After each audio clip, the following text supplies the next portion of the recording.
आज की कहानी है मुंशी प्रेमचंद द्वारा लिखी गई कहानी लॉटरी। जल्दी से मालदार हो जाने की हवस किसे नहीं होती। उन दिनों जब लॉटरी के टिकट आए तो मेरे दोस्त विक्रम के पिता, चाचा, अम्मा और भाई सभी ने एक एक टिकट खरीद लिया। कौन जाने किसकी तकदीर जोर करे, किसी का भी नाम आए, रुपया रहेगा तो घर में ही। मगर विक्रम को सब्र ना हुआ। औरों के नाम रुपए आएंगे फिर उसे कौन पूछता है। बहुत होगा 10-5 हजार रुपये उसे दे देंगे। इतने रुपयों से उसका क्या होगा। उसकी जिंदगी में बड़े बड़े मंसूबे थे। पहले तो उसे संपूर्ण जगत की यात्रा करनी थी, एक एक कोने की। पेरू और ब्राजील और टिम्बकटू और होनालुलु, ये सब उसके प्रोग्राम में थे। वो आंधी की तरह महीने 2 महीने उड़कर लौट आने वालों में से ना था। वो एक एक स्थान में कई कई दिन ठहरकर वहाँ के रहन सहन, रीति रिवाज आदि का अध्ययन करना और संसार यात्रा का एक बृहद ग्रंथ लिखना चाहता था। फिर उसे एक बहुत बड़ा पुस्तकालय बनवाना था जिसमें दुनिया भर की उत्तम रचनाएं जमा की जाएं। पुस्तकालय के लिए वो 2 लाख तक खर्च करने को तैयार था। बंगला, कार और फर्नीचर तो मामूली बातें थी। पिता या चाचा के नाम रुपए आए तो 5,000 से ज्यादा का डॉल नहीं। अम्मा के नाम आए तो 20,000 मिल जाएंगे। लेकिन भाई साहब के नाम आ गए तो उसके हाथ ढेला भी न लगेगा। वो आत्माभिमानी था। घर वालों से खैरात या पुरस्कार के रूप में कुछ लेने की बात उसे अपमान सी लगती थी। कहा करता था, भाई किसी के सामने हाथ फैलाने से तो किसी गड्ढे में डूब मरना अच्छा है। जब आदमी अपने लिए संसार में कोई स्थान ना निकाल सके तो यहाँ से प्रस्थान कर जाए। वो बहुत बेकरार था। घर में लॉटरी टिकट के लिए उसे कौन रुपए देगा, और वो मांगेगा भी तो कैसे। उसने बहुत सोच विचार कर कहा, क्यों ना हम तुम साझे में एक टिकट ले लें। तजवीज मुझे भी पसंद आई। मैं उन दिनों स्कूल मास्टर था। 20 रुपए मिलते थे, उसमें बड़ी मुश्किल से गुजर होती थी। 10 रुपए का टिकट खरीदना मेरे लिए हाथी खरीदना था। हाँ, 1 महीना दूध, घी, जलपान और ऊपर के सारे खर्चे तोड़कर 5 रुपए की गुंजाइश निकल सकती थी। फिर जी भी डरता था, कहीं से कोई बलाई रकम मिल जाए तो कुछ हिम्मत बढ़े। विक्रम ने कहा, कहो तो अपनी अंगूठी बेच डालूं। कह दूंगा उंगली से फिसल पड़ी। अंगूठी 10 रुपए से कम की ना थी। उसमें पूरा टिकट आ सकता था। अगर कुछ खर्च किए बिना ही टिकट में आधा साझा हुआ जाता है तो क्या बुरा है। सहसा विक्रम फिर बोला, लेकिन भाई तुम्हें नगद देने पड़ेंगे। वे 5 रुपए नगद लिए बगैर साझा ना करूंगा। अब मुझे औचित्य का ध्यान आ गया। बोला, नहीं दोस्त, ये बुरी बात है। चोरी खुल जाएगी तो शर्मिंदा होना पड़ेगा और तुम्हारे साथ मुझ पर भी डांट पड़ेगी। आखिर ये तय हुआ कि पुरानी किताबें किसी सेकंड हैंड किताबों की दुकान पर बेच डाली जाएं और उस रुपए से टिकट लिया जाए। किताबों से ज़्यादा बेज़रूरत हमारे पास और कोई चीज़ न थी। हम दोनों साथ ही मैट्रिक पास हुए थे और ये देखकर कि जिन्होंने डिग्रियां ली अपनी आंखें फोड़ी और घर के रुपए बर्बाद किए, वो भी जूतियां चटका रहे थे, हमने वहीं हॉल्ट कर दिया। मैं स्कूल मास्टर हो गया और विक्रम मटर गश्ती करने लगा। हमारी पुरानी पुस्तकें अब दीमकों के सिवा हमारे किसी काम न थी। हमसे जितना चाटते बना चाटा, उनका सत्थ निकाल लिया। अब चूहे चाटे या दीमक, हमें परवाह न थी। आज हम दोनों ने उन्हें कूड़े खाने से निकाला और झाड़ पोंछ कर एक बड़ा सा गट्ठर बांधा। मास्टर था, किसी बुक सेलर की दुकान पर किताब बेचते हुए झेंपता था। मुझे सभी पहचानते थे, इसलिए ये खिदमत विक्रम के सुपुर्द हुई और वो आधा घंटे में 10 रुपए का एक नोट लिए उछलता कूदता आ पहुंचा। मैंने उसे इतना प्रसन्न कभी नहीं देखा था। किताबें 40 रुपए से कम की ना थी, पर ये 10 रुपए उस वक्त हमें जैसे पड़े हुए मिले। अब टिकट में आधा साझा होगा, 10 लाख की रकम मिलेगी। 5 लाख मेरे हिस्से में आएंगे, 5 विक्रम के। हम अपनी इसी में मगन थे। मैंने संतोष का भाव दिखाकर कहा, 5 लाख भी कुछ कम नहीं होते जी। विक्रम इतना संतोषी ना था। बोला, 5 लाख क्या, हमारे लिए तो इस वक्त 500 भी बहुत हैं भाई। मगर जिंदगी का प्रोग्राम तो बदलना पड़ गया। मेरी यात्रा वाली स्कीम तो टल नहीं सकती। हाँ, पुस्तकालय गायब हो गया। मैंने आपत्ति की, आखिर यात्रा में तुम 2 लाख से ज्यादा तो ना खर्च करोगे। जी नहीं, उसका बजट है 3.5 लाख का। 7 वर्ष का प्रोग्राम था। 50,000 रुपये साल ही तो हुए। 4,000 महीने कहो। मैं समझता हूँ 2,000 में तुम बड़े आराम से रह सकते हो। विक्रम ने गर्म होकर कहा, मैं शान से रहना चाहता हूँ, भिखारियों की तरह नहीं। 2000 में भी तुम शान से रह सकते हो। जब तक आप अपने हिस्से में से 2 लाख मुझे ना दे देंगे, पुस्तकालय ना बन सकेगा। कोई ज़रूरी नहीं कि तुम्हारा पुस्तकालय शहर में बेजोड़ हो, मैं तो बेजोड़ ही बनवाऊंगा। इसका तुम्हें अख्तियार है, लेकिन मेरे रुपए में से तुम्हें कुछ ना मिल सकेगा। मेरी ज़रूरतें देखो, तुम्हारे घर में काफ़ी जायदाद है, तुम्हारे सिर कोई बोझ नहीं। मेरे सिर तो सारी गृहस्थी का बोझ है। 2 बहनों का विवाह है, 2 भाइयों की शिक्षा है, नया मकान बनवाना है। मैंने तो निश्चय कर लिया है कि सब रुपए सीधे बैंक में जमा कर दूंगा, उनके सूद से काम चलाऊंगा। कुछ ऐसी शर्तें लगा दूंगा कि मेरे बाद भी कोई इस रकम में हाथ ना लगा सके। विक्रम ने सहानुभूति के भाव से कहा, हाँ, ऐसी दशा में तुमसे कुछ मांगना अन्याय है। खैर, मैं ही तकलीफ उठा लूंगा, लेकिन बैंक के सूद की दर तो बहुत गिर गई है। हमने कई बैंकों में सूद की दर देखी, अस्थायी कोष की भी, सेविंग बैंक की भी। बेशक दर बहुत कम थी। 2-2.5 रुपये सैकड़े ब्याज पर जमा करना व्यर्थ है। क्यों ना लेन देन का कारोबार शुरू किया जाए। विक्रम भी अभी यात्रा पर ना जाएगा, दोनों के साझे में कोठी चलेगी। जब कुछ धन जमा हो जाएगा तब वो यात्रा करेगा। लेन देन में सूद भी अच्छा मिलेगा और अपना रोब दाब भी रहेगा।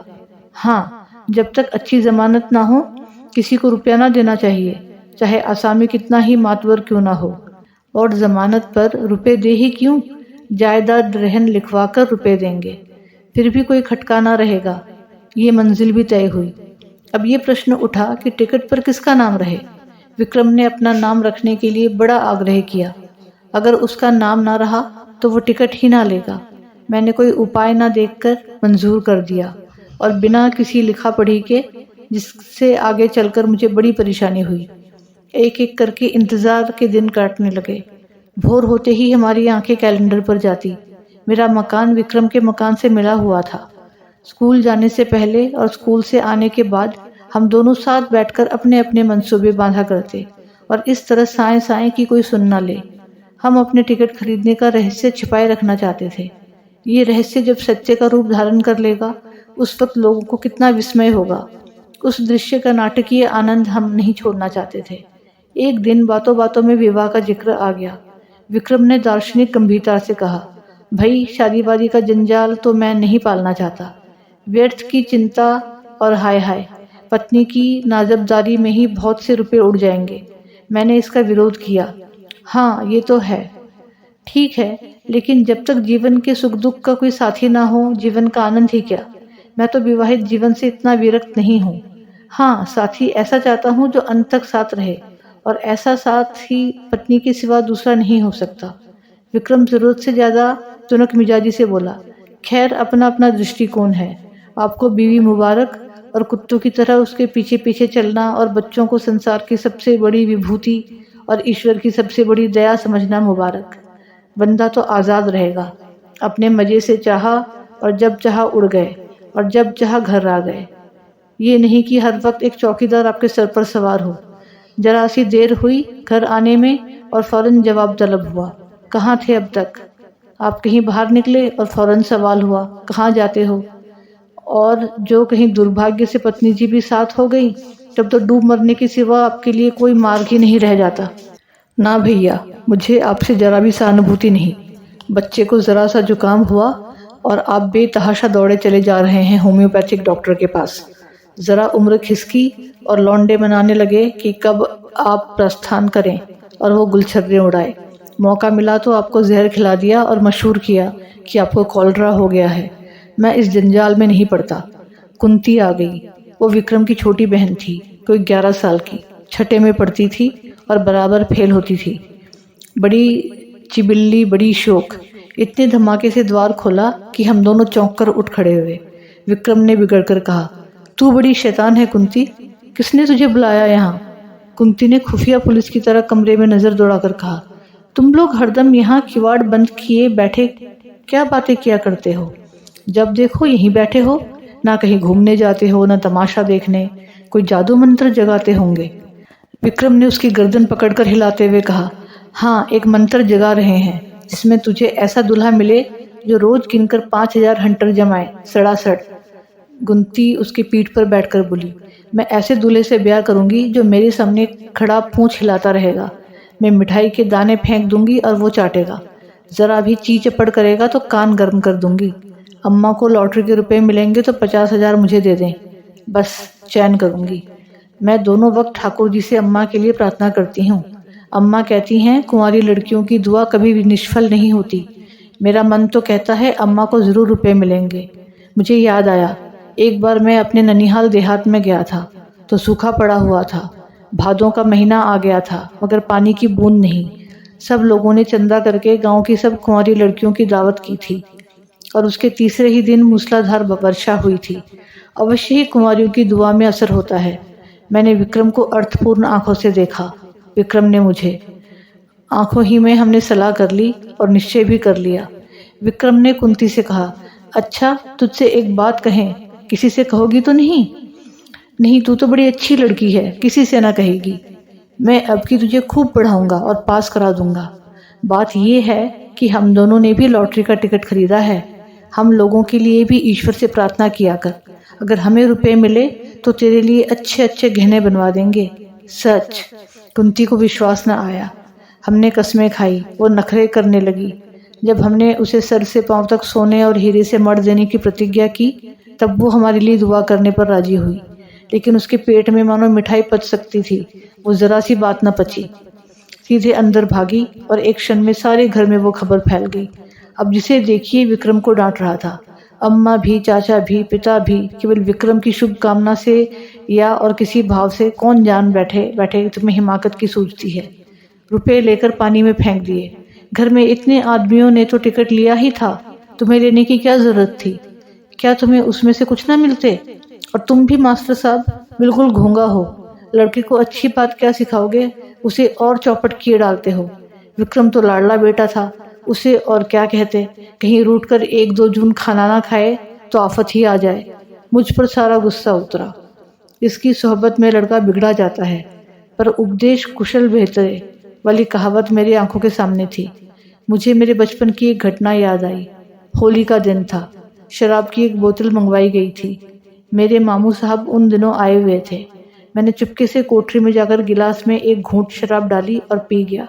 अभी गला जल ही रहा था और आंखें लाल ही थीं, तभी मामू साहब कोठरी में आ गए और मुझे मानो सेंधा में गिरफ्तार कर लिया और इतना बिगड़े कि मेरा कलेजा सूखकर छुआरा हो गया।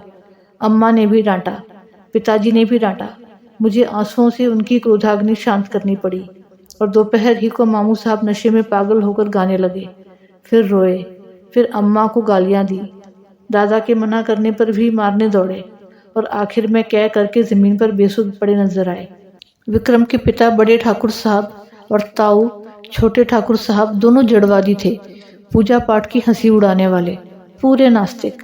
मगर अब दोनों बड़े निष्ठावान और ईश्वर भक्त हो गए थे। बड़े ठाकुर साहब प्रातःकाल गंगा स्नान करने जाते और मंदिरों के चक्कर लगाते हुए दोपहर को सारी देह में चंदन लपेटे घर लौटते। छोटे ठाकुर साहब घर पर ही गर्म पानी से स्नान करते और गठिया से ग्रस्त होने पर भी राम नाम लिखना शुरू कर देते।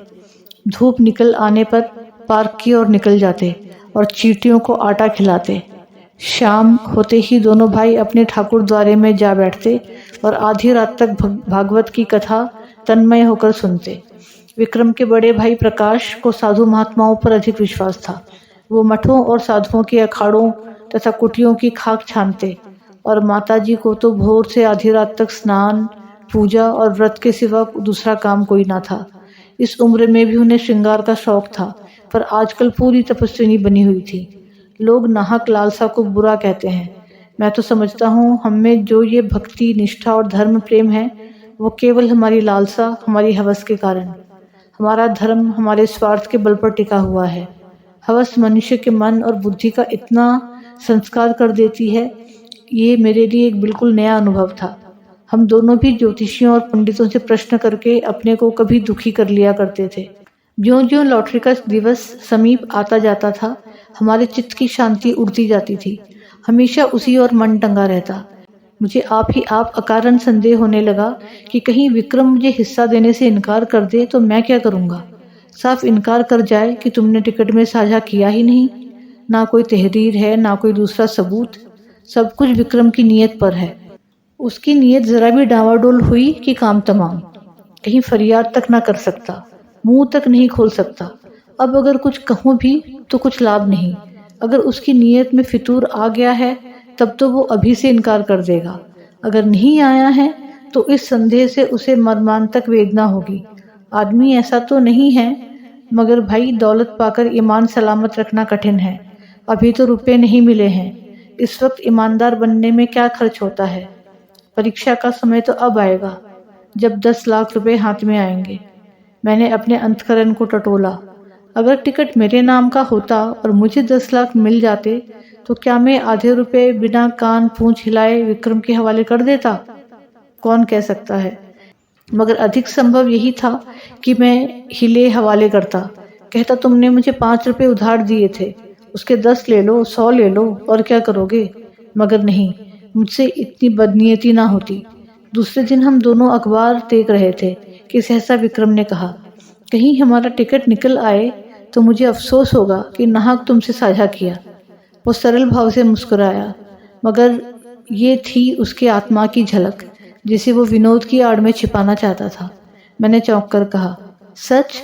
लेकिन इसी तरह मुझे भी तो अफसोस हो सकता है। लेकिन टिकट तो मेरे नाम का है, इससे क्या। अच्छा, मान लो मैं तुम्हारे साझे से इनकार कर जाऊं। मेरा खून सर्द हो गया, आंखों के सामने अंधेरा छा गया। मैं तुम्हें इतना बदनीयत नहीं समझता था, मगर है बहुत संभव। 5 लाख, सोचो, दिमाग चकरा जाता है। तो भाई अभी से कुशल हैं, लिखा पढ़ी कर लो। ये संशय रहे कि क्यों। विक्रम ने हंसकर कहा, तुम बड़े शक्की हो यार। मैं तुम्हारी परीक्षा ले रहा था। भला ऐसा कहीं हो सकता है? 5 लाख क्या, 5 करोड़ भी हो तब भी ईश्वर चाहेगा तो नियत में खलल ना आने दूंगा। किंतु मुझे उसके इस आश्वासन पर बिल्कुल विश्वास ना हुआ। मन में एक संशय बैठ गया। मैंने कहा, ये तो मैं जानता हूँ तुम्हारी नीयत कभी विचलित नहीं हो सकती, लेकिन लिखा पढ़ी कर लेने में क्या हर्ज है। फिजूल है, फिजूल ही सही। तो पक्के कागज पर लिखना पड़ेगा। 10 लाख की कोर्ट फीस की 7,500 हो जाएगी। किस भ्रम में हैं आप। मैंने सोचा, भला कि शादी लिखा पढ़ी के बल पर कोई कानूनी कार्रवाई ना कर सकूं, पर इन्हें लज्जित करने का, इन्हें जलील करने का, इनके सबके सामने बेईमान सिद्ध करने का अवसर तो मेरे हाथ आएगा। और दुनिया में बदनामी का भय ना हो तो आदमी न जाने क्या करे। अपमान का भय कानून के भय से किसी तरह कम क्रियाशील नहीं होता। बोला, मुझे सादे कागज पर ही विश्वास आ जाएगा। विक्रम ने लापरवाही से कहा, जिस कागज का कोई कानूनी महत्व नहीं उसे लिखकर क्या समय नष्ट करें। मुझे निश्चय हो गया कि विक्रम की नीयत में अभी से फितूर आ गया। नहीं तो सादा कागज लिखने में क्या बाधा हो सकती है। बिगड़ कर कहा, तुम्हारी नीयत तो अभी से खराब हो गई। उसने निर्लज्जता से कहा, तो क्या तुम साबित करना चाहते हो कि ऐसी दशा में तुम्हारी नीयत ना बदलती। मेरी नीयत इतनी कमज़ोर नहीं है। रहने भी दो बड़ी नीयत वाले। अच्छे अच्छे को देखा है। तुम्हें इसी वक्त लेखाबद्ध होना पड़ेगा। मुझे तुम्हारे ऊपर विश्वास नहीं रहा।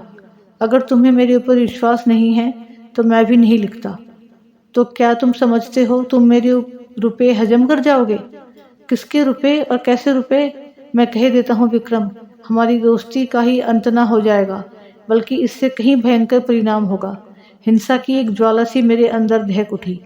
सहसा दीवान खाने में झड़प की आवाज़ सुनकर मेरा ध्यान उधर चला गया। यहाँ दोनों ठाकुर बैठा करते थे। उनमें ऐसी मैत्री थी जो आदर्श भाइयों में हो सकती है।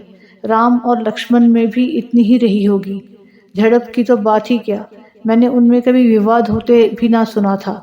बड़े ठाकुर जो कह दें वो छोटे ठाकुर के लिए कानून था, और छोटे ठाकुर की इच्छा देखकर ही बड़े ठाकुर कोई बात कहते थे। हम दोनों को आश्चर्य हुआ। दीवान खाने के द्वार पर जाकर खड़े हो गए। दोनों भाई अपनी अपनी कुर्सियों से उठकर खड़े हो गए थे।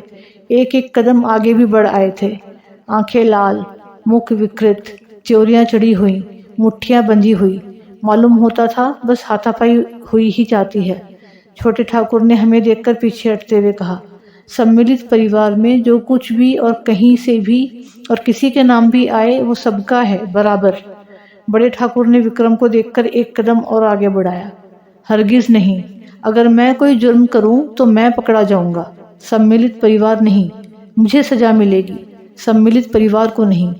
ये वैयक्तिक प्रश्न है, इसका फैसला अदालत से होगा। शौक से अदालत जाइए। अगर मेरे लड़के, मेरी बीवी या मेरे नाम लॉटरी निकली तो आपका उससे कोई संबंध ना होगा। उसी तरह जैसे आपके नाम लॉटरी निकले तो मुझसे, मेरी बीवी या मेरे लड़के से उसका कोई संबंध ना होगा। अगर मैं जानता कि आपकी ऐसी नीयत है तो मैं भी बीवी बच्चों के नाम से टिकट ले सकता था। ये आपकी गलती है, इसलिए कि मुझे विश्वास था आप भाई हैं। ये जुआ है, आपको समझ लेना चाहिए था। जुए की हार जीत का खानदान पर कोई असर नहीं पड़ सकता। अगर आप कल को 5-10 हज़ार रेस में हार आए तो खानदान उसका जिम्मेदार ना होगा, मगर भाई का हक दबाकर आप सुखी नहीं रह सकते। आप ना ब्रह्मा हैं, ना ईश्वर और ना कोई महात्मा। विक्रम की माता ने सुना कि दोनों भाइयों में ठनी हुई है और मल्ल युद्ध हुआ चाहता है, तो दौड़ी हुई बाहर आई और दोनों को समझाने लगी। छोटे ठाकुर ने बिगड़ कर कहा, आप मुझे क्या समझाती हैं? उन्हें समझाइए जो 4-4 टिकट लिए हुए बैठे हैं। मेरे पास क्या है, एक टिकट, उसका क्या भरोसा।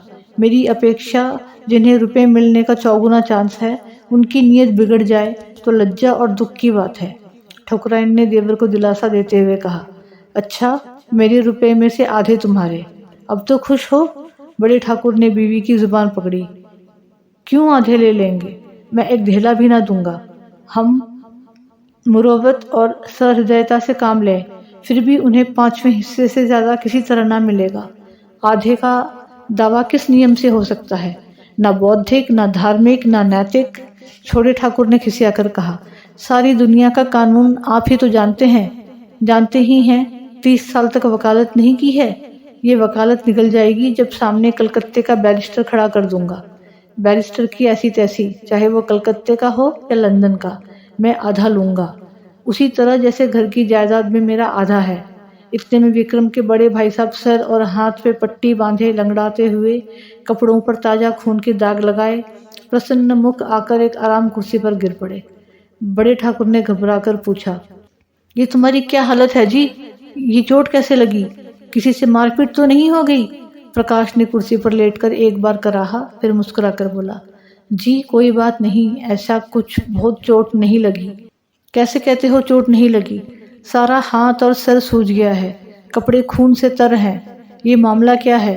कोई मोटर दुर्घटना तो नहीं हो गई? बहुत मामूली चोट है साहब, 2-4 दिन में अच्छी हो जाएगी। घबराने की कोई बात नहीं। प्रकाश के मुख पर आशापूर्ण शांत मुस्कान थी। क्रोध, लज्जा या प्रतिशोध की भावना का नाम भी न था। बड़े ठाकुर ने और व्यग्र होकर पूछा, लेकिन हुआ क्या? ये क्यों नहीं बतलाते? किसी से मारपीट हुई हो तो थाने में रिपोर्ट करवा दूं? प्रकाश ने हल्के मन से कहा, मारपीट किसी से ना हुई साहब, बात यह है कि जरा झक्कड़ बाबा के पास चला गया था। आप तो जानते हैं वो आदमियों की सूरत से भागते हैं और पत्थर लेकर मारने दौड़ते हैं। जो डरकर भागा वो गया, जो पत्थर की चोटें खाकर भी उनके पीछे लगा रहा वो पारस हो गया। वो यही परीक्षा लेते हैं। आज मैं वहाँ पहुँचा तो कोई 50 आदमी जमा थे। कोई मिठाई लिए, कोई बहुमूल्य भेंट लिए, कोई कपड़ों के थान लिए। झक्कड़ बाबा ध्यानावस्था में बैठे हुए थे। एकाएक उन्होंने आंखें खोली और ये जनसमूह देखा तो कई पत्थर चुनकर उनके पीछे दौड़े। फिर क्या था, भगदड़ मच गई। लोग गिरते पड़ते भागे, हुर्र हो गए। एक भी न टिका। अकेला मैं घंटाघर की तरह वहीं डटा रहा। बस उन्होंने पत्थर चला ही तो दिया। पहला निशाना सर पे लगा। उनका निशाना अचूक पड़ता है। खोपड़ी भन्ना गई, खून की धारा बह चली, लेकिन मैं हिला नहीं। फिर बाबा जी ने दूसरा पत्थर फेंका। वो हाथ में लगा। मैं गिर पड़ा और बेहोश हो गया। जब होश आया तो वहाँ सन्नाटा था। बाबा जी भी गायब हो गए थे। अंतर्ध्यान हो जाया करते हैं। किसे पुकारूं, किससे सवारी लाने को कहूँ? मारे दर्द के हाथ फटा पड़ता था और सर से अभी तक खून जारी था। किसी तरह उठा और सीधा डॉक्टर के पास गया। उन्होंने देखकर कहा, हड्डी टूट गई है और पट्टी बांध दी। गर्म पानी से सेंकने को कहा है। शाम को फिर आएंगे, मगर चोट लगी तो लगी। अब लॉटरी मेरे नाम आई धरी है। ये निश्चय है, ऐसा कभी हुआ ही नहीं कि झक्कड़ बाबा के मार खाकर कोई नामुराद रह गया हो। मैं तो सबसे पहले बाबा की कुटी बनवा दूंगा। बड़े ठाकुर साहब के मुख पर संतोष की झलक दिखाई दी। फौरन पलंग बिछ गया। प्रकाश उस पर लेटे। ठकुराइन पंखा झलने लगी। उनका भी मुख प्रसन्न था। इतनी चोट खाकर 10 लाख पा जाना कोई बुरा सौदा न था। छोटे ठाकुर साहब के पेट में चूहे दौड़ रहे थे। ज्यों ही बड़े ठाकुर भोजन करने गए, और ठकुराइन भी प्रकाश के लिए भोजन का प्रबंध करने गई।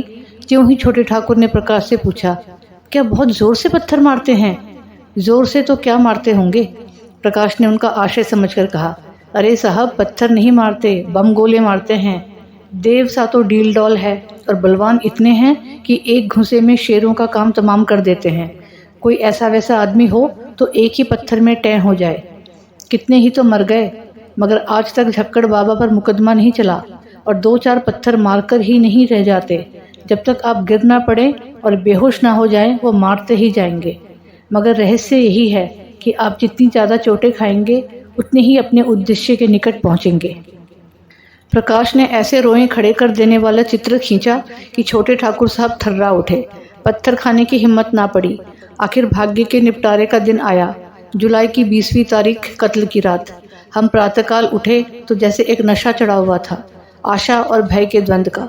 दोनों ठाकुरों ने घड़ी रात रहे गंगा स्नान किया था और मंदिर में बैठे पूजन कर रहे थे। आज मेरे मन में श्रद्धा जागी। मंदिर में जाकर मन ही मन ठाकुर जी की स्तुति करने लगा। अनाथों के नाथ, तुम्हारी कृपा दृष्टि क्या हमारे ऊपर ना होगी? तुम्हें क्या मालूम नहीं, हमसे ज़्यादा तुम्हारी दया कौन डिजर्व करता है? विक्रम सूट बूट पहने मंदिर के द्वार पर आया। मुझे इशारे से बुलाकर इतना कहा, मैं डाकखाने जाता हूँ, और हवा हो गया। ज़रा देर में प्रकाश मिठाई की थाल लिए हुए घर में से निकले और मंदिर के द्वार पर खड़े होकर कंगालों को बांटने लगे, जिनकी एक भीड़ जमा हो गई थी। और दोनों ठाकुर भगवान के चरणों में लौ लगाए हुए थे, सर झुकाए, आंखें बंद किए हुए, अनुराग में डूबे हुए। बड़े ठाकुर ने सर उठाकर पुजारी की ओर देखा और बोले, भगवान तो बड़े भक्त वत्सल है, क्यों पुजारी जी? पुजारी जी ने समर्थन किया, हाँ सरकार, भक्तों की रक्षा के लिए तो भगवान क्षीर सागर से दौड़े और गज को ग्राह के मुंह से बचाया। एक क्षण के बाद छोटे ठाकुर साहब ने सर उठाया और पुजारी जी से बोले, क्यों पुजारी जी? भगवान तो सर्वशक्तिमान है, अंतर्यामी, सबके दिल का हाल जानते हैं। पुजारी ने समर्थन किया, हाँ सरकार, अंतर्यामी ना होते तो सबके मन की बात कैसे जान जाते? शबरी का प्रेम देखकर स्वयं उनकी मनोकामना पूरी की। पूजन समाप्त हुआ, आरती हुई। दोनों भाइयों ने आज ऊंचे स्वर में आरती गाई और बड़े ठाकुर ने 2 रुपए थाल में डाले, छोटे ठाकुर ने 4 रुपए डाले। बड़े ठाकुर ने एक बार कोप दृष्टि से देखा और मुंह फेर लिया। सहसा बड़े ठाकुर ने पुजारी से पूछा, तुम्हारा मन क्या कहता है पुजारी जी? पुजारी बोला, सरकार की फतेह है। छोटे ठाकुर ने पूछा, और मेरी? पुजारी ने उसकी मुस्तैदी से कहा, आपकी भी फतेह है। बड़े ठाकुर श्रद्धा से डूबे भजन गाते हुए मंदिर से निकले। प्रभु जी मैं तो आयो सरन तिहारे। हाँ प्रभु जी। 1 मिनट में छोटे ठाकुर साहब भी मंदिर से गाते हुए निकले। अब पत राखो मोरे दया निधान, तोरी गति लखी ना परे। मैं भी पीछे निकला और जाकर मिठाई बांटने में प्रकाश बाबू की मदद करना चाहा। उन्होंने थाल हटाकर कहा, आप रहने दीजिए, मैं अभी बांटे डालता हूँ। अब रह ही कितनी गई है। मैं खिसियाकर डाकखाने की तरफ चला कि विक्रम मुस्कुराता हुआ साइकिल पर आ पहुंचा। उसे देखते ही सभी लोग जैसे पागल हो गए। दोनों ठाकुर सामने ही खड़े थे, दोनों बाज की तरह झपटे। प्रकाश के थाल में थोड़ी सी मिठाई बच रही थी। उसने थाल जमीन पर पटका और दौड़ा, और मैंने तो उस उन्माद में विक्रम को गोद में उठा लिया, मगर कोई उससे कुछ पूछता नहीं। सभी जय जयकार की हाँक लगा रहे थे। बड़े ठाकुर ने आकाश की ओर देखा, बोलो राजा रामचंद्र की जय। छोटे ठाकुर ने छलांग मारी, बोलो हनुमान जी की जय। प्रकाश तालियां बजाता हुआ चीखा, दुहाई झक्कड़ बाबा की।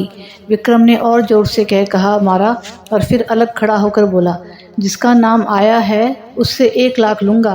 बोलो है मंजूर? बड़े ठाकुर ने उसका हाथ पकड़ा, पहले बता तो। ना यूं ही नहीं बताता। छोटे ठाकुर बिगड़े, महज बताने के लिए 1 लाख? शाबाश। प्रकाश ने भी त्योरी चढ़ाई, क्या डाकखाना हमने देखा नहीं है? अच्छा तो अपना अपना नाम सुनने के लिए तैयार हो जाओ। सभी लोग फौजी अटेंशन की दशा में निश्चल खड़े हो गए। होश हवास ठीक रखना। सभी पूर्ण सचेत हो गए। अच्छा तो सुनिए कान खोलकर, इस शहर का सफाया है। इस शहर का ही नहीं, संपूर्ण भारत का सफाया है। अमेरिका के एक हबीश का नाम आ गया। बड़े ठाकुर झल्लाए, झूठ झूठ, बिल्कुल झूठ। छोटे ठाकुर ने पैंतरा बदला, कभी नहीं। 3 महीने की तपस्या यूं ही रही? वाह। प्रकाश ने छाती ठोक कर कहा, यहाँ सर मुड़वाए और हाथ तुड़वाए बैठे हैं, दिल लगी है। इतने में और 50 आदमी उधर से रोनी सूरत लिए निकले। ये बेचारे भी डाकखाने से अपनी किस्मत को रोते चले आ रहे थे। मार ले गया अमेरिका का हबशी, अभागा पिशाच दुष्ट, अब कैसे किसी को विश्वास ना आता। बड़े ठाकुर झल्लाए हुए मंदिर में गए और पुजारी को डिसमिस कर दिया। इसलिए तुम्हें इतने दिनों से पाल रखा है, हराम का माल खाते हो और चैन करते हो। छोटे ठाकुर साहब की तो जैसे कमर टूट गई, 2-3 बार सर पीटा और वहीं बैठ गए, मगर प्रकाश के क्रोध का पारावार ना था। उसने अपना मोटा सोटा लिया और झक्कड़ बाबा की मरम्मत करने चला। माताजी ने केवल इतना कहा, सभी ने बेईमानी की है, मैं कभी मानने ही नहीं। हमारे देवता क्या करें, किसी के हाथ से थोड़ी ही छीन लाएंगे। रात को किसी ने खाना नहीं खाया। मैं भी उदास बैठा हुआ था कि विक्रम आकर बोला, चलो होटल से कुछ खा आए, घर में तो चूल्हा जला नहीं। मैंने पूछा, तुम डाकखाने से आए तो बहुत प्रसन्न क्यों थे? उसने कहा, जब मैंने डाकखाने के सामने हजारों की भीड़ देखी तो मुझे अपने लोगों की गधेपन पर हंसी आई। एक शहर में जब इतने आदमी हैं तो सारे हिंदुस्तान में इसके 1000 गुना से कम ना होंगे, और दुनिया में तो लाख गुने से भी ज़्यादा हो जाएंगे।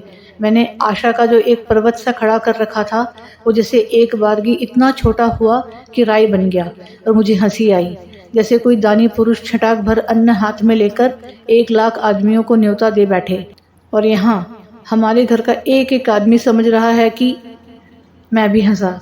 हाँ, बात तो यथार्थ में यही है, और हम दोनों लिखा पढ़ी के लिए लड़ मरते थे। मगर सच बताना, तुम्हारी नीयत खराब हुई थी कि नहीं? विक्रम मुस्कुराकर बोला, अब क्या करोगे पूछकर, पर्दा ढका रहने दो।